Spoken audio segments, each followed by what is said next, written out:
नीटच्या पेपरफुटी प्रकरणामध्ये गृहमंत्री अमित शहांनी राजीनामा द्यावा, राऊतांनी ही मागणी केली आहे। अमित शहांचा राजीनामा मागण्याची पात्रता राऊतांची नाही। भाजपचे प्रवक्ते नवनाथ वन यांनी राऊतांवरती आता निशाणा साधला असल्याचं पाहायला मिळतंय।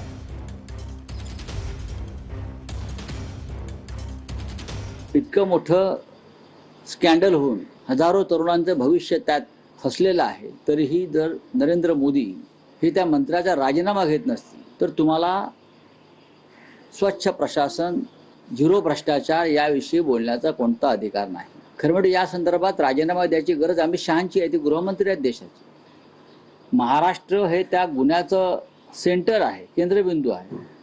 मग महाराष्ट्रात ज्यांच्याकडे गृह खातं आहे त्यांची ही जबाबदारी आहे की नाही याचं उत्तर प्रामाणिकपणे द्यायला पाहिजे, मिळायला पाहिजे। त्यांचा राजीनामा मागण्याची पात्रता संजय राऊतांची आहे का?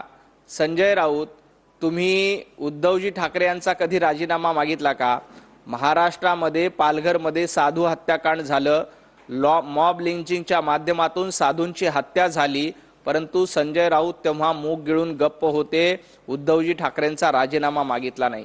तुम्हाला आठवत असेल तर उद्योगपतीच्या घराच्या बाहेर पोलिसांच्या मार्फत बॉम्ब ठेवण्याचा कट रचला, त्या सचिन वाझेला तो काय लादे नाही का म्हणून समर्थन करणारे उद्धवजी ठाकरे आज अमित भाईंचा राजीनामा मागतायत। अशा बांगलादेश प्रेमी, पाकिस्तान प्रेमी संजय राऊतांना अमित भाईंचं नेतृत्व खूपनं, अमित भाईंच्या नेतृत्वाचा राग येणं साहजिक आहे।